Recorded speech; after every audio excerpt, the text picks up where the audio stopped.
welcome back to Donna Rosa Vlog. So, ayan na guys, hindi ko lang ilagay yung aking eyeglasses kasi parang nagre-reflect sa ano natin, sa ating ilaw. So, kumusta kayong lahat? Welcome back to Donna Rosa Vlog again. Ayan, kababago lang natin na ligo, ano. So, ayan, kumusta? So, guys, mayroon tayong theme song, ano, yung ating Donna Rosa Vlog theme song, mayroon tayo. So, sa hindi pa nakapagpanood ng ating mga videos, pwede natin panoorin. So, ayan, nag-promise ako noon sa aking last na aking video na sabi ko may kasunod yung ating kwentuhan. So ngayon guys, wala akong content, ano. So naisipan ko at mayroon tayong pagkakataon na mag video. So ito na guys. So in a short stories, ano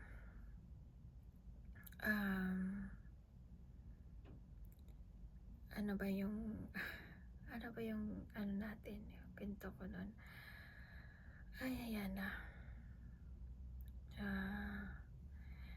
Parang hindi ko na kayang i-back forward again yung mga nangyari sa buhay ko kasi for how many years na guys at tayo ay naka-move on. So, medyo kalimutan na natin yung mga burden sa buhay natin. So, how many years na ba? Is 2004? I think so. 2004 ba? 2005. Yes. 2005. Yeah. So, my burden, my heartbreak is the year of 2004 2005. Yes, na hindi inaasahan yung mga pangyayari. Ayan, in the first place. Ayan na guys, in the first place, I got married at the age of 29. So, ayan na, kaya nga yun dahil sinasabi ko na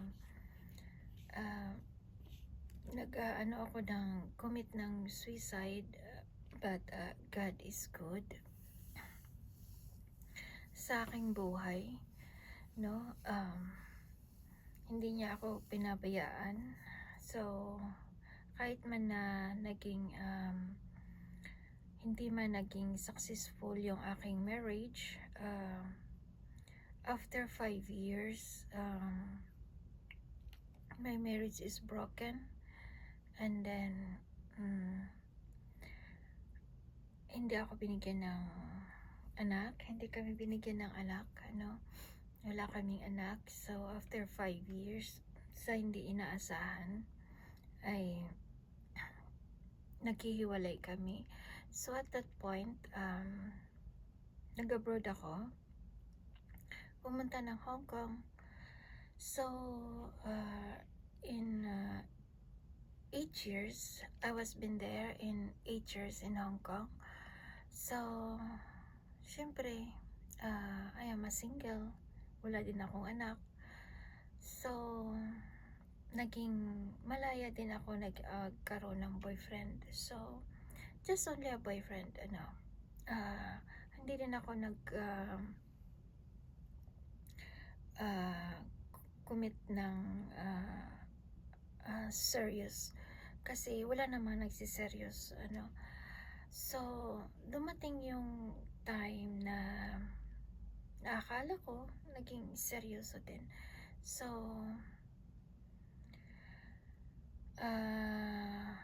and then after my 8 years in Hong Kong, pumunta ako dito sa bansa ng Russia. So, I make a story short, guys, yun lang. Yun nga sabi ko, sa hindi inaasahan na mangyari, because it's my long boyfriend before na I got married. So, naging long boyfriend ko in the back muna tayo sa situation. So, ayan na guys, long boyfriend, and then nag get married, and then after 5 years nagkahiwalay, so it's so hello guys, i-continue natin yung ating stories, kasi sorry hindi ko na ituloy yung aking stories nung nakaraang araw, kasi nga medyo nagkaroon ako ng busy at parang nawalan din akong gana na mag telling the story about that. So ayun na guys, we continue. So in a short story, ayun, syempre nakahanap tayo ng akala natin magkaroon tayo ng forever. So ayun, when I'm here in Russia, so my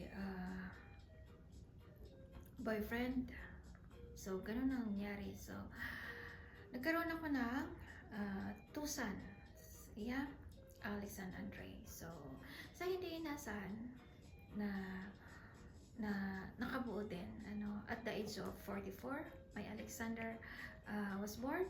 Yes, and at the age of 46, my Andre was born also, yeah. So ayan, sa pagbubuntis ko at the age of 44 and 46, so I'm so blessed, kasi talagang hiningi ko talaga kay Lord kung ano ba talaga na mabigyan ako ng children, or even one kid. Ayan, even boy or girl, yeah, basta gusto ko magkaroon ng anak. So ganun ang nangyari guys. So but the Lord is so good. So hindi lang binigay niya ang isa sa akin, kundi dalawa, yung Alex Andre ko. So I'm so blessed, kasi ang pupugi ng mga anak ko guys. So ayan lang, hindi lang talaga ako swerte sa love life. So even that, okay lang, at mayroon akong dalawang anak. So ngayon, at bilang as a mother, kasi gusto ko talaga na magkaroon ng anak, so I am a single mother. So ganon, at ito yung tinatahak ko ngayon, kahit mahirap, masakit man, at mawalay sa kanila. Kasi nung maipanganak ko na si Andre, umuwi kami ng Pilipinas, kasi nga hindi pwede na dalawa sila alagaan ko, at ang hirap kasi magkasunod sila. Ayun, 1.5 month, 1 year. So I mean 1 year and 6 months si Andre, si Alex, bago na si Andre na nasundan ni Andre. So ganun, magkasunod sila guys. So I'm so blessed of my children. So sila ang naging hero ko, sila ang naging inspiration ko sa lahat. Kahit man na hindi ako binigyan ng magandang love life, pero no regrets. So ayan, kasi sa buong buhay ko, ayan, noon pa man at the age of 29, nag-aasawa ako. So gusto ko magkaroon ng anak, kahit isa lang man. So ayan, hindi ko alam kung tamang pagkakataon or hindi tama, pero binigay ni Lord sa akin, ano. 'Di ba guys? So, wala man akong partner in this moment, pero mayroon akong 2 anak. So, ayan lang guys yung ating stories. Pero alam nyo guys, nagkaroon ako ng anak. So, normal. Lahat ay normal. No? Sa the age of 44, normal talaga yung anak ko sa kanila. So, maging mahirap din. Mahirap. Nag-labor din ako ng 11 hours kay Alex. Sabi ko parang hindi ko kaya, pero nakayan ko din na naging normal. So, ayun, nung kay Alex na, kay Andre na, naging 46 years old na ako. So, pero, siguro maganda lang yung aking exercise. Kaya, hindi ako nahirapan at hindi ako CS. Naging normal sila. So, ayan guys, ngayon yung aking Alex is 10 years old. So, aking Andre is 8 years old. So, I'm so blessed. They're healthy. Yes, and then they growing up so good. Ayan, ang babayat ng mga anak ko. Kahit malayo man ako sa kanila, pero every time, every day, na mayroon silang video, mayroon silang pictures o nagbibideo call kami. So, hindi rin mahirap at I'm so blessed sa nag-aalaga sa kanila. So, ayan lang guys. Thank you. So, dito lang natin putulin yung ating part 2.